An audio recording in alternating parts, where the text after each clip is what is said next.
Hi, how are you.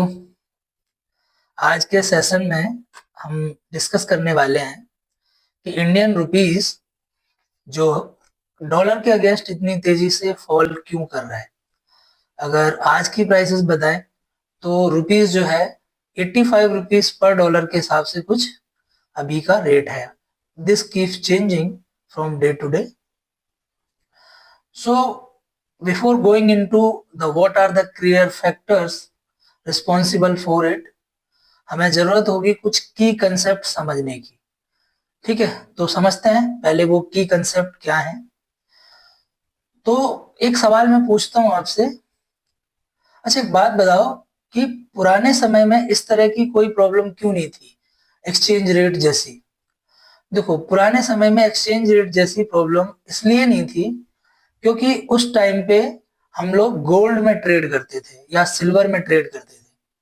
तो gold और silver में ये फर्क नहीं पड़ता कि एक्सचेंज रेट क्या है।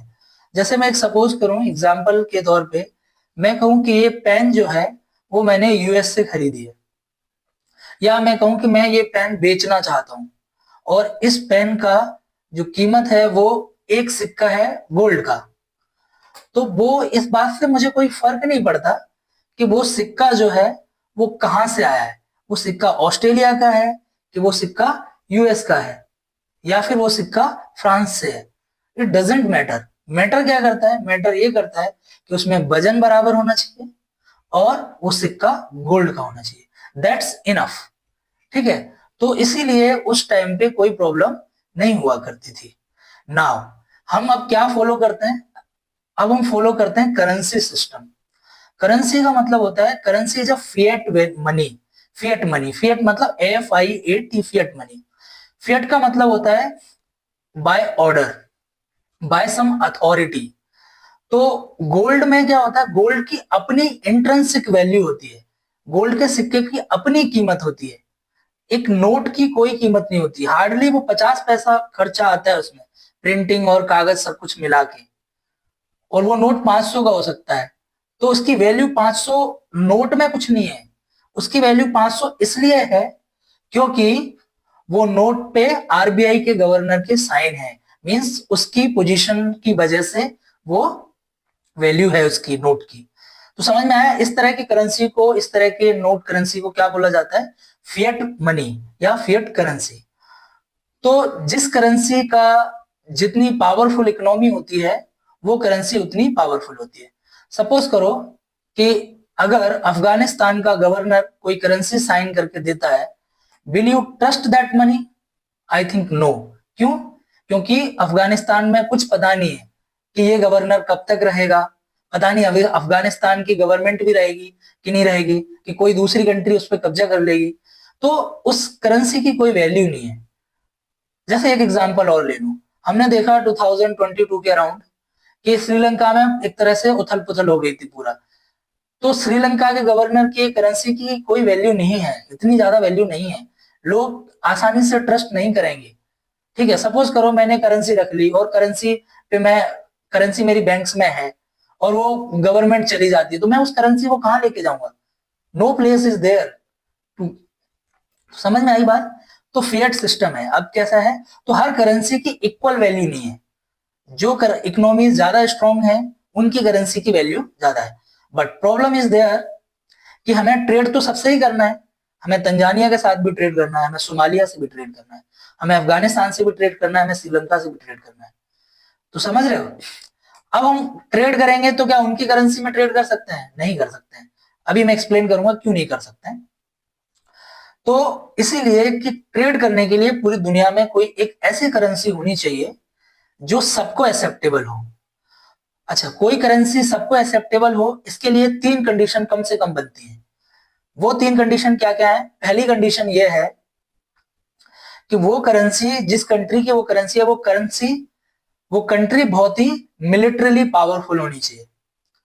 दूसरी कंडीशन बनती है कि वो इकोनॉमिक पावर भी होनी चाहिए। और तीसरी कंडीशन बनती है कि उसकी इकोनॉमिक पॉलिसीज बहुत ट्रांसपेरेंट होनी चाहिए। ठीक है, तो जो यूएस है वो इन तीनों ही कंट्रीज पे, तीनों ही कंडीशंस पे सेटिस्फाई करता है। कैसे? US is a very big military power, उसका इकोनॉमिक सिस्टम दुनिया का सबसे बड़ा इकोनॉमिक सिस्टम है, उसकी economy around around 25-30 trillion dollar के बीच में है, ठीक है, और वो फॉलो करता है बहुत ही ट्रांसपेरेंट इकोनॉमिक पॉलिसीज, तो इसलिए उसकी करेंसी पूरी दुनिया में एक्सेप्टेड है। बट ऐसा चाइना के साथ नहीं होता है। चाइना के साथ क्यों नहीं होता है? देखो, China is also economic power, no doubt, China is a military power, no doubt, but doubt is in its economic policies. उसकी ट्रांसपेरेंसी नहीं पता, उसकी सेंट्रल बैंक क्या कर रही है, वी डोंट नो। सपोज करो मैंने उसकी करेंसी या इंडिया ने उसकी करेंसी को एक्सेप्ट कर लिया और अपनी बैंक्स में रख ली, और उसने वो नोट्स के उन करेंसी को बैन कर दिया या उन करेंसी को एप्रिसिएट करवा दिया या डेप्रिसिएट करवा दिया अपनी सेंट्रल बैंक को यूज करते हुए, तो हमारा तो नुकसान हो जाएगा ना। तो वी कांट ट्रस्ट। सो हम चाइना की करेंसी में क्या नहीं करते हैं, कोई भरोसा नहीं करते हैं, ठीक है। इसीलिए चाइना की करेंसी पूरी दुनिया में एक्सेप्टेबल नहीं है। इंडिया की करेंसी क्यों एक्सेप्टेबल नहीं है? India is a military power, yes, India is a military power, but India का इकोनॉमिक सिस्टम बहुत अच्छा नहीं है, इकोनॉमिक पावर नहीं है इंडिया। इंडिया की इकोनॉमी कितनी है? 3.78 ट्रिलियन इकोनॉमी है, ठीक है, और कंपेयर करो कहाँ 30 ट्रिलियन और 25 ट्रिलियन इकोनॉमी से, तो बहुत डिफरेंस है, ठीक है। India is yet to be economic power, ठीक है। तो इससे एक प्रॉब्लम है, और इंडिया इकोनॉमिक पॉलिसीज भी हमारी उतनी ट्रांसपेरेंट नहीं होती, ठीक है। अभी मैं एक्सप्लेन करूंगा कि हम किस तरह से हम फॉरेन मार्केट में ट्रेड करते हैं, ठीक है। तो अब तुमने ये बात समझ ली अच्छे से कि हर करेंसी की वैल्यू बराबर नहीं होती है। तो ट्रेड करने के लिए हमें क्या चाहिए होता है? एक ऐसी करेंसी चाहिए जो पूरी दुनिया में एक्सेप्टेबल हो। That currency is US dollar, ठीक है। अब प्रॉब्लम यह है कि हर करेंसी की कीमत बराबर नहीं है, तो ये तो नहीं है कि हम एक्सचेंज कर सकते हैं किसी के साथ भी बराबर वैल्यू में। ऐसा तो नहीं है कि हम $1 देके ₹1 ले सकते हैं, ठीक है, या फिर हम एक चाइना की करेंसी को अपनी इंडियन करेंसी से एक्सचेंज कर सकते हैं, ये पॉसिबल नहीं है। तो एक एक्सचेंज रेट सिस्टम होना चाहिए। मतलब एक्सचेंज रेट कुछ नहीं होता है, सिंपल इतना है कि कितने रुपए में कितने डॉलर आएंगे, ये जो होता है यही एक्सचेंज रेट होती है। जैसे समझ लो, जैसे मैं कह रहा हूं कि ₹85 पर डॉलर अभी प्राइस है, तो इसका मतलब क्या है? अगर आपको $1 खरीदना है तो आपको ₹85 देने होंगे। तो ₹85 पर डॉलर क्या है? एक्सचेंज रेट है, ठीक है। तो सबसे पहले एक्सचेंज रेट के बारे में बात करूंगा। एक्सचेंज रेट पूरी दुनिया में दो सिस्टम होते हैं एक्सचेंज रेट के। एक होता है फिक्स्ड एक्सचेंज रेट सिस्टम, एक होता है float exchange rate system. Fixed exchange rate system क्या होता है? देखो, जैसे ₹85 पर डॉलर, ये प्राइस किसने तय की? अगर ये प्राइस गवर्नमेंट ने तय की है तो ये फिक्स्ड एक्सचेंज रेट सिस्टम कहलाएगा। फिक्स्ड एक्सचेंज रेट सिस्टम में गवर्नमेंट का रोल होता है, गवर्नमेंट ही प्राइसेस को तय करती है, यहां पर मार्केट का कोई रोल नहीं होता, ठीक है। तो इस तरह का फिक्स्ड एक्सचेंज रेट सिस्टम होता है। We are not going to discuss much about fixed exchange rate system. क्यों? क्योंकि फिक्स्ड एक्सचेंज रेट सिस्टम हमने बहुत पहले स्टॉप कर दिया है, करीब करीब 30 साल से ज्यादा हो गए हम अब fixed exchange rate system follow नहीं करते हैं। इंडिया फॉलो करती है फ्लोट एक्सचेंज रेट सिस्टम। दुनिया में ज्यादातर कंट्रियां float exchange rate system follow करती हैं, फिक्स्ड एक्सचेंज रेट सिस्टम अब कोई फॉलो नहीं करता है, मोस्टली कंट्रीज नहीं फॉलो करती हैं। अच्छा, एक एक्सचेंज रेट सिस्टम और हुआ करता था, गोल्ड स्टैंडर्ड सिस्टम। मैं एक्सप्लेन कर सकता हूं बट अभी नीड नहीं है, वो भी बहुत पुराना सिस्टम है, ठीक है, और अभी टाइम लगेगा उसको एक्सप्लेन करने में, तो कोई नीड नहीं है, ठीक है। तो मैं सबसे ज्यादा जोर देने वाला हूं अभी, वो सबसे ज्यादा जोर देने वाला हूं मैं फ्लोट एक्सचेंज रेट सिस्टम पे, ठीक है। चलो तो स्टार्ट करते हैं फ्लोट एक्सचेंज रेट सिस्टम। देखो, अगर मार्केट के फोर्सेस डिसाइड करते हैं कि प्राइसेस क्या होंगी तो वो कहलाएगा float exchange rate system. Example के लिए मैं लेता हूं अभी, सपोज करो ₹85 पर डॉलर, ये किसने डिसाइड किया? किसी ने नहीं, मार्केट ने डिसाइड किया। मार्केट में कौन डिसाइड करता है? Demand and supply. एग्जांपल के तौर पे सोच के देखो कि अगर अगर आप एक वेजिटेबल मार्केट जाते हैं और वहां पे देखते हैं कि आलू बेचने वाला एक है और खरीदने वाले 10 हैं, तो मतलब क्या हुआ? मतलब ये हुआ कि वहां पे आलू की सप्लाई कम है, डिमांड बहुत है। तो इस केस में क्या होने वाला है, आलू की प्राइसेस ऊपर जाने वाली है। ठीक है, ऐसे ही उल्टा करके देखें, अगर खरीदने वाले 1 है और बेचने वाले 10 हैं, मीन्स सप्लाई आलू की बहुत है, डिमांड नहीं है। ठीक है, तो फिर आलू की प्राइसेस क्या होने वाली है, डिक्लाइन करने वाली है। ठीक है, ठीक इसी तरह से डॉलर का सिस्टम भी चलता है, रुपीस का सिस्टम भी चलता है।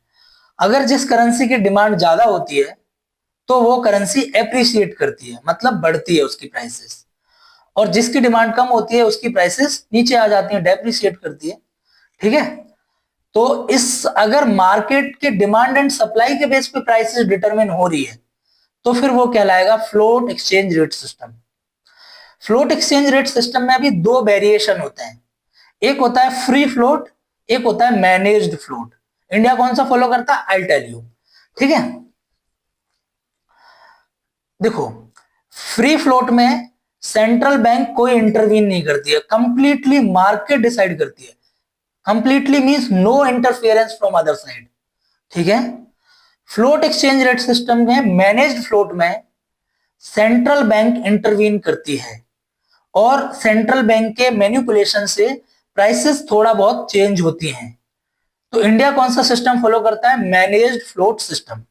ठीक है, चलो फ्लोट सिस्टम में और जाऊं मैं, लेकिन मैं इससे पहले आता हूं कि मुझे ये जानना है कि तुमको ये बात पता है कि नहीं कि किसी भी डॉलर या किसी भी करेंसी की डिमांड कब बढ़ती है और किसी भी करेंसी की डिमांड कम कब होती है। तो उन फैक्टर्स को हम समझेंगे कि कब किसी भी करेंसी की डिमांड बढ़ती है और कब किसी भी करेंसी की डिमांड कम होती है। अच्छा, उससे पहले एक बात और समझ लेते हैं हम लोग। ठीक है, कि ट्रेड कैसे होता है, इंटरनेशनल मार्केट में ट्रेड होता कैसे एक्चुअली में। सपोज करो ये यूएस की पेन है, इसको यूएस की कोई कंपनी मैन्युफैक्चर करती है, हम इसको इंडिया में इंपोर्ट करते हैं।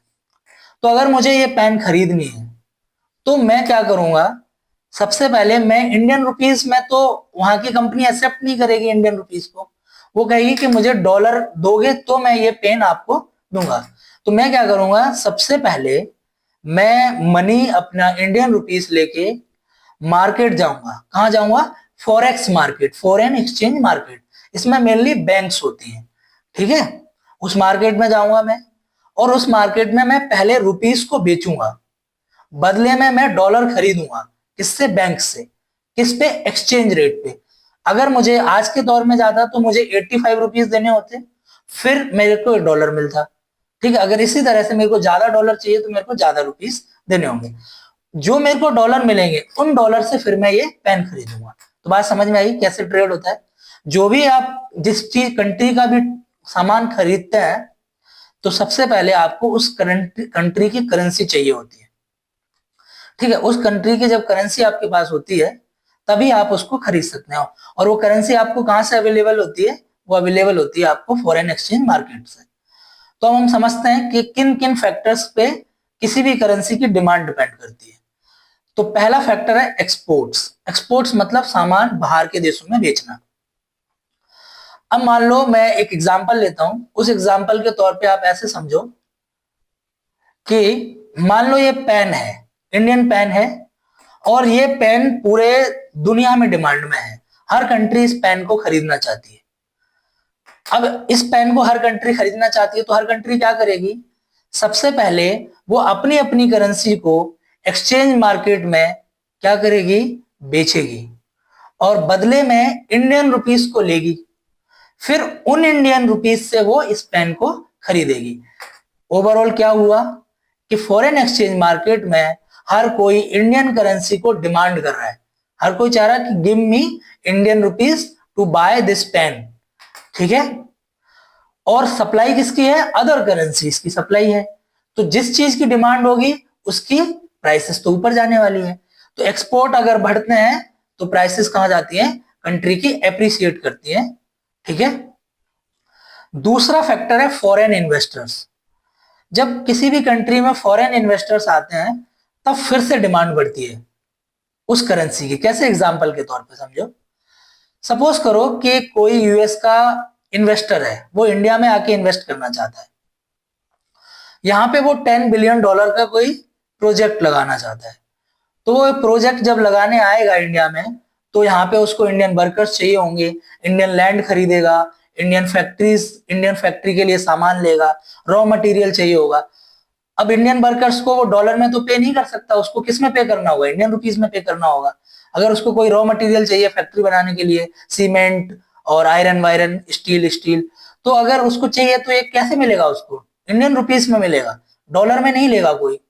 तो सबसे पहले वो आगे क्या करेगा, फॉरेक्स मार्केट में आएगा।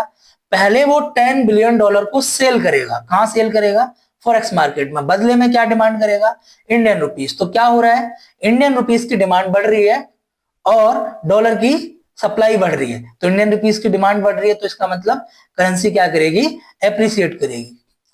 तीसरा होता है टूरिज्म। टूरिज्म से भी किसी भी करेंसी की एप्रिसिएशन होता है। कैसे होता है समझाता हूं मैं।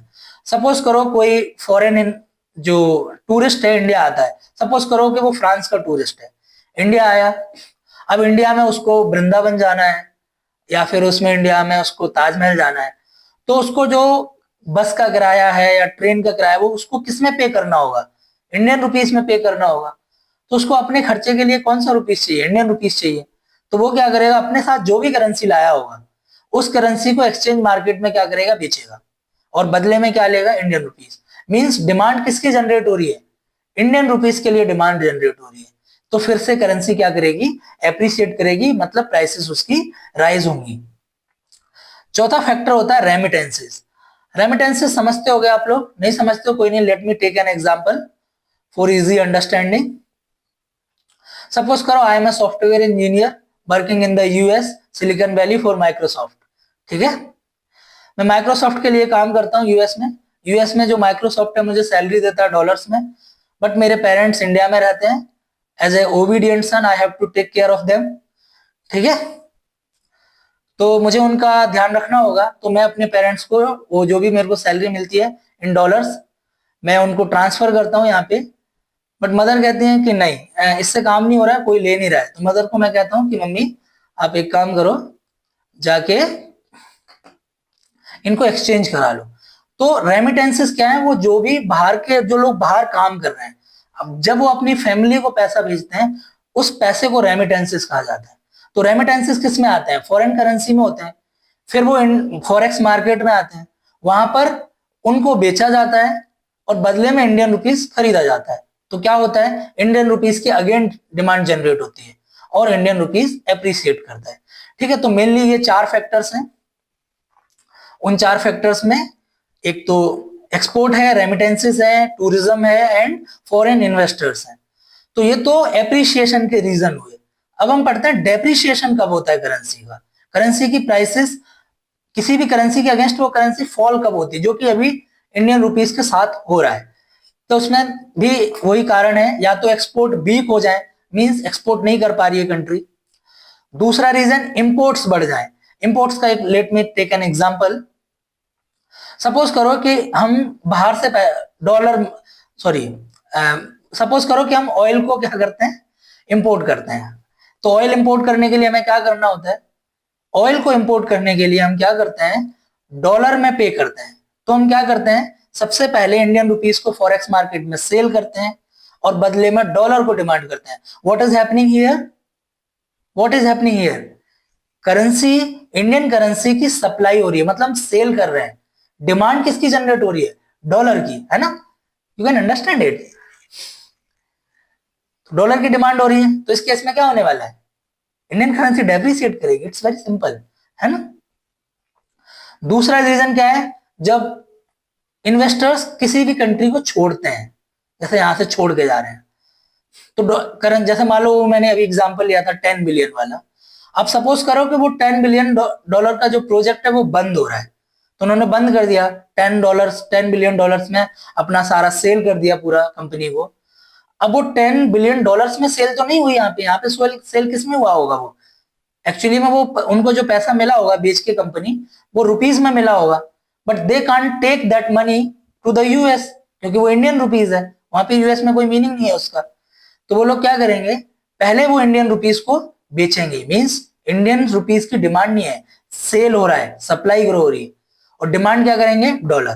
तो ऐसे केस में क्या होने वाला है, सिंपल है, डेप्रिशिएट करने वाली है ना। टूरिज्म में भी ऐसा ही होता है, अगर कोई टूरिस्ट इंडिया से बाहर जाता है तो ऐसा होगा, ठीक है। इंडिया में जो फॉरेनर्स काम कर रहे हैं, मान लो वो चाहे यूएस के हों, चाहे फिर वो फ्रांस के हों, स्विट्जरलैंड के हों, तो वो लोग भी तो अपने यहाँ पे रेमिटेंसेस भेजते होंगे, तो वहां पे फिर करेंसी क्या करती है, डेप्रिशिएट करते हैं, ठीक है। तो डेप्रिशिएशन एप्रिशिएशन का कंसेप्ट समझ में आया।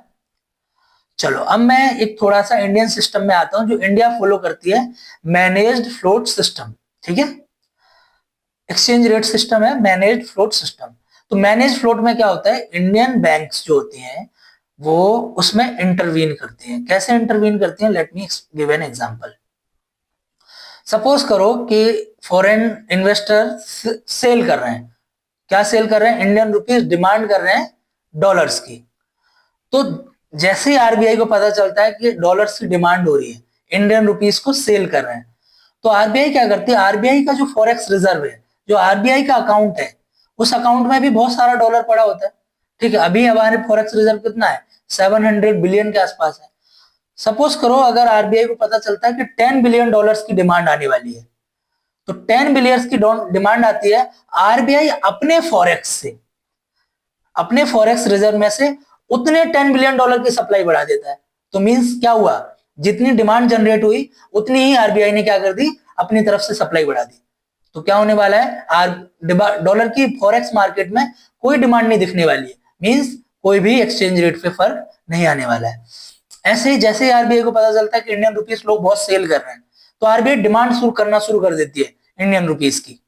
आरबीआई ये डायरेक्टली नहीं करती है, ठीक है, बैंक्स के थ्रू करती है और अदर ऑर्गेनाइजेशंस के थ्रू करती है। डायरेक्ट आरबीआई का इन्वॉल्वमेंट कम दिखता है, इसीलिए इसको मैनेज्ड फ्लोट कहते हैं। कहते हैं फ्लोट तो है, बट वो किसी न किसी तरह से मैनेज किया जा रहा है, central banks are intervening it, ठीक है, इसीलिए इसको मैनेज फ्लोट सिस्टम कहते हैं, ठीक है। आरबीआई ने मैनेज फ्लोट सिस्टम में भी वेरिएशन रखे हैं। एक तो आरबीआई का वेरिएशन ये था कि जब से हमने फ्लोट सिस्टम शुरू किया है, कब से शुरू किया, 1991 के रिफॉर्म के बाद, ठीक है, तब से लेके हमने 2010 तक एक टाइप का मैनेज फ्लोट सिस्टम फॉलो किया। मैं उसके बारे में ज्यादा डिस्कस नहीं कर रहा हूं क्योंकि हम उसको बंद कर चुके हैं, उसके बारे में अब कोई ज्यादा इंपॉर्टेंस है नहीं जानने का, ठीक है। दूसरा जो है आरबीआई ने 2010 से लेके 2022 तक जो फॉलो किया, उसके बारे में मैं डिस्कशन करता हूं, ठीक है। तो आरबीआई क्या करती थी, जब एक्सेस डिमांड होती थी किसकी, डॉलर की, आरबीआई को लगता था कि डॉलर बहुत तेजी से ग्रो कर रहा है उसकी डिमांड, तो इंडियन करेंसी डेप्रिशिएट करेगी। तो इस केस में आरबीआई अपने रिजर्व से क्या करता था, डॉलर को सप्लाई करता था, ताकि इंडियन करेंसी को डेप्रिशिएट ना होना पड़े। डॉलर सप्लाई करने का मतलब है डॉलर को डिमांड को पूरा करते रहना, तो प्राइसेस ऊपर नहीं जाती हैं। लेकिन आरबीआई उल्टा करती थी, कब, जब आरबीआई देखती थी कि डॉलर की सप्लाई ग्रो कर रही है, तो उस केस में आरबीआई चाहे तो करेंसी को एप्रिसिएट होने दे सकती है, क्योंकि that in that time Indian currency की डिमांड है, डॉलर की सप्लाई बढ़ी हुई है, तो उस केस में आरबीआई चाहे तो इंडियन करेंसी को एप्रिसिएट होने दे। बट उस टाइम को आरबीआई जो होती है वो इंडियन करेंसी को एप्रिसिएट नहीं होने देती। क्यों नहीं होने देती, उसका एक सबसे मेन कारण यह है, एक्सपोर्ट्स पे फर्क पड़ता है। अगर कोई भी करेंसी एप्रिसिएट करती है तो उसके एक्सपोर्ट्स कम होने लगते हैं कंट्री के, तो आरबीआई नहीं चाहती कि एक्सपोर्ट्स हमारे वीक पड़े, तो इसलिए आरबीआई उस टाइम को ऐसे यूज करती थी डॉलर को एक्यूमुलेट करने के लिए, अपना फॉरेक्स रिजर्व बढ़ाने के लिए। क्योंकि आरबीआई को कभी अगर फॉरेक्स की डिमांड होगी तो आरबीआई को डॉलर को मैनेज करने के लिए वो फॉरेक्स खर्च भी तो करना पड़ता है ना। अभी मैंने बताया आरबीआई जितनी डॉलर की डिमांड जनरेट होती है उतना ही सप्लाई देती है, तो वो सप्लाई कहां से देती है, वो अपने फॉरेक्स रिजर्व में से देती है।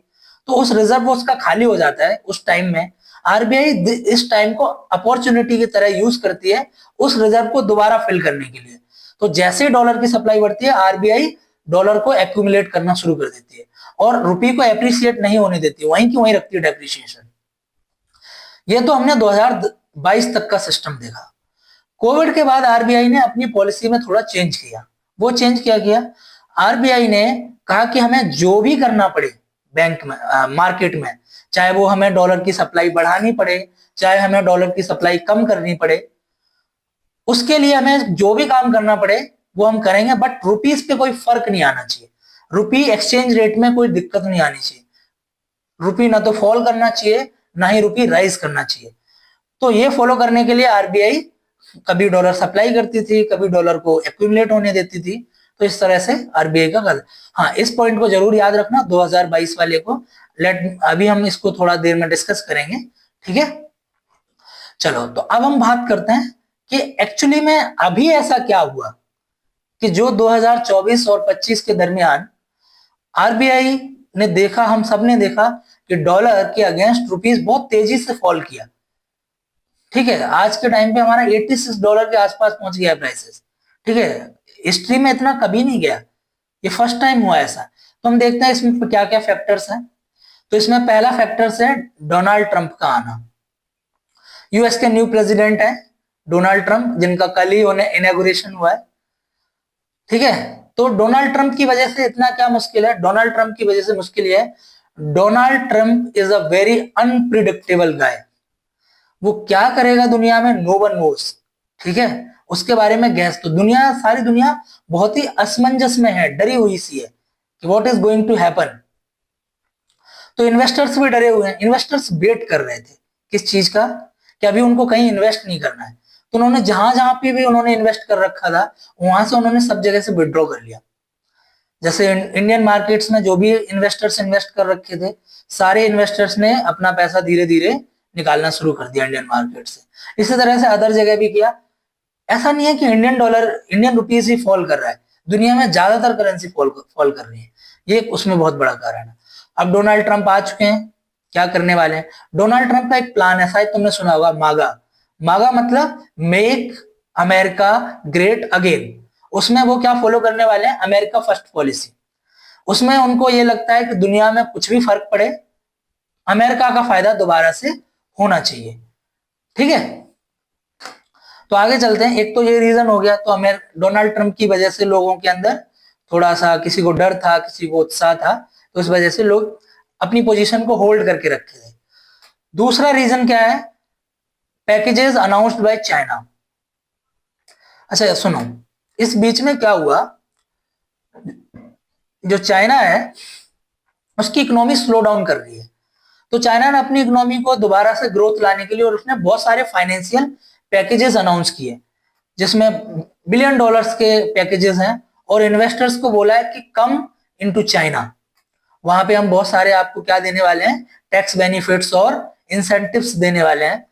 तो बहुत सारे इन्वेस्टर्स ने क्या कहा कि चाइना की मार्केट उनके लिए ज्यादा फायदे वाली है, तो उन्होंने धीरे धीरे इंडियन मार्केट से सारा पैसा निकाला, और वो पैसा कहां जाके लगा दिया, चाइना में। और तुमको पता है, मैंने अभी एक्सप्लेन किया था कि जैसे ही इन्वेस्टर्स किसी भी मार्केट को छोड़ते हैं, तो उस करेंसी का डेप्रिसिएशन होना शुरू हो जाता है, ठीक है।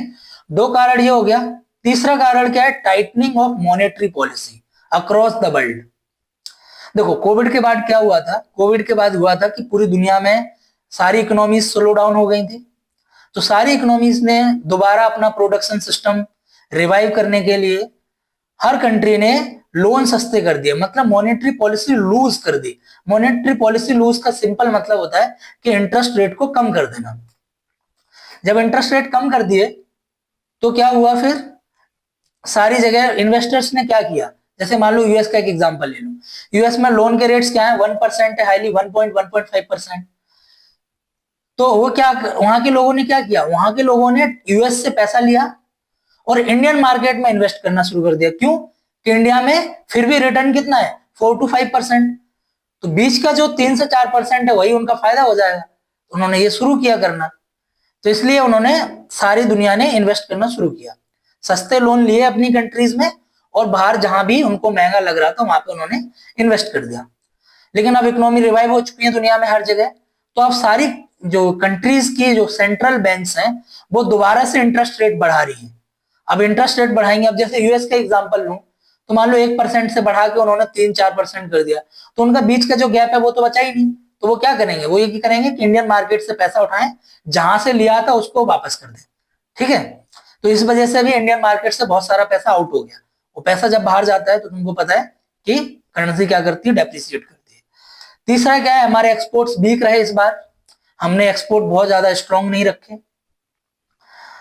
और इसका कारण क्या है? एक इसका बहुत बड़ा कारण है इन्फ्लेशन। इन्फ्लेशन क्या होता है? इन्फ्लेशन मतलब होता है महंगाई। देखो, जो भी करेंसी कंट्री में महंगाई होती है, उस कंट्री की परचेजिंग पावर कम होती जाती है। करेंसी की परचेजिंग पावर क्या हो जाती है? कम होती जाती है। Let me take an example. Suppose करो ये पेन है, ये पेन अगर मान लो 10 रुपए की आती है, तो 10 रुपए की परचेजिंग पावर कितनी है इस पेन के बराबर। अब मान लो महंगाई की वजह से ये पेन अब 15 रुपए की आती है, तो इसका मतलब क्या है? अब 10 रुपए में ये पेन आप नहीं खरीद सकते हैं। मीन्स करेंसी की परचेजिंग पावर कम हो गई है। ठीक है, एक एग्जांपल और समझो। सपोज करो कि आपके पास एक बड़ा सा कॉइन है और उस कॉइन का साइज कम हो रहा है हर रोज, मतलब परचेजिंग पावर कम हो रही है। क्या उस कॉइन को आप अपने साथ रखना चाहोगे? नहीं रखना चाहोगे। क्यों? क्योंकि वो कॉइन छोटा हो रहा है। तो ऐसे ही जिस करेंसी की परचेजिंग पावर कम होती जाती है, कोई भी कंट्री उस करेंसी को रखना पसंद नहीं करती। हर कंट्री चाहती है, हर एक इन्वेस्टर चाहता है कि इस करेंसी को बेच के हम दूसरी करेंसी लें जो मोर स्टेबल है।